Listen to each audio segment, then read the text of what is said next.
Ada yang tahu watak paling utama dari seorang preman? Preman sejatinya adalah seorang pengecut. Pengecutnya tulen. Atas dasar bukti apakah? Ada dua pola khas yang selalu tampak dalam setiap aksi premanisme di Indonesia. Pertama, mereka akan melakukan aksinya dengan jumlah pelaku yang lebih banyak daripada korbannya, sekalipun korban mereka hanya seorang diri. Kedua, mereka selalu mempersenjatai diri mereka dengan senjata, sekalipun lawan yang mereka hadapi bertangan kosong. Seorang preman, sebesar apapun badan mereka, tidak akan berani menghadapi korbannya satu lawan satu dan tangan kosong. Mereka, para preman tersebut, terlampau pengecut untuk bertarung secara jantan di atas ring tinju. Apa yang diungkap ini bukanlah teori ataupun asumsi, namun berdasarkan pengalaman pribadi berhadapan dengan begitu banyak kasus-kasus premanisme maupun dari pengamatan langsung dalam keseharian dunia jalanan perkotaan yang keras. Saat saya masih seorang pelajar di bangku sekolah menengah, berjalan kaki pulang sekolah lengkap dengan seragam sekolah, mendadak di tengah jalan, dua orang preman dewasa datang menghadang. Apalagi jika bukan hendak memalak, minta diberi sejumlah uang.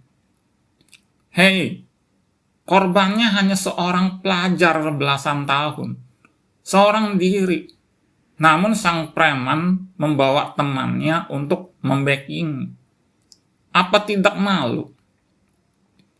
Saat dewasa, pernah pula terjadi ketika kediaman saya dipersekusi oleh gerombolan preman bertubuh besar. Gaibnya, sang bos preman kalah bertarung fisik dengan saya. Namun kemudian anak buahnya mengeroyoki saya yang bertubuh kecil, kurus, seorang diri, dan disaksikan oleh banyak warga.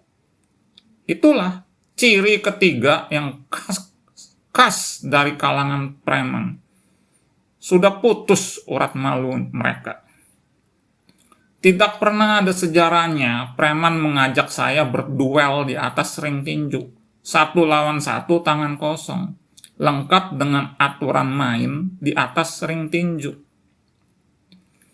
Pernah diberitakan, John Kay, sindikat preman yang menyerupai mafia di Indonesia, preman residivis yang telah keluar masuk penjara, memiliki sasana tinju. Namun, apa yang ia lakukan terhadap korbannya sungguh mencerminkan betapa sang bos preman ini hanyalah seorang tikus bertubuh pria besar. Sang korban hanya seorang diri. Sang bos preman justru mengutus lebih dari 2 orang anak buahnya mempersekusi sang korban dengan memakai parang. Bahkan anak sang bos preman turut beraksi memakai senjata api. Mengapa sang bos preman tidak mengundang korbannya untuk bertarung di atas ring tinju? Karena sang bos preman maupun anak buahnya terlampau pengecut. John Kay masih juga berkelit atas perbuatannya yang telah mengutus para anak buahnya. Namun tidak lagi mampu berkelit ketika di handphone para preman anak buahnya ditemukan pesan-pesan berisi instruksi dari sang bos preman tersebut. Pria jantan berani mengakui perbuatannya dan dimintakan pertanggungjawaban. Sang preman justru sebaliknya. Seseorang disebut sebagai jantan dan berjiwa kesatria ketika ia bersikap selayaknya seorang gentleman, serta siap bertanggung jawab atas perbuatannya sendiri.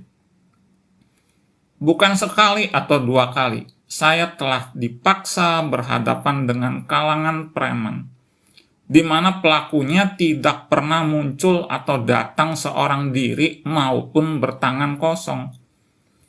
Pernah juga ada preman yang melakukan modus copet di atas jembatan penyeberangan orang. Tubuh sang preman seperti King Kong, sementara saya bertubuh kecil dan kurus, seorang diri, berkacamata pula. Itu pun mereka melakukannya bersama rekan premannya yang juga bertubuh sebesar gorila.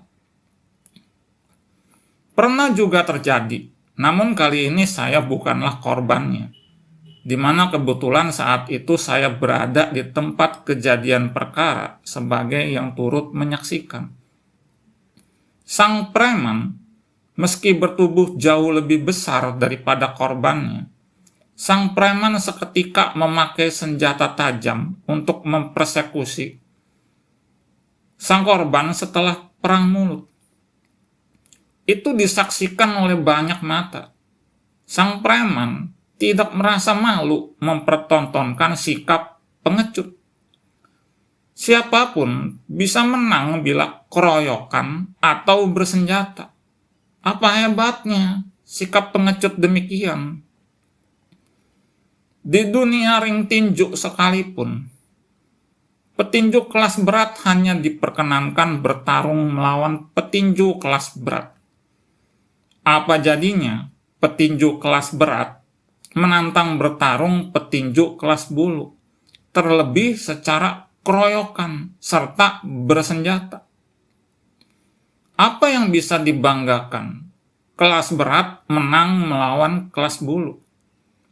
Itulah sebabnya kalangan preman patut disebut sebagai sampah masyarakat atau penyakit sosial.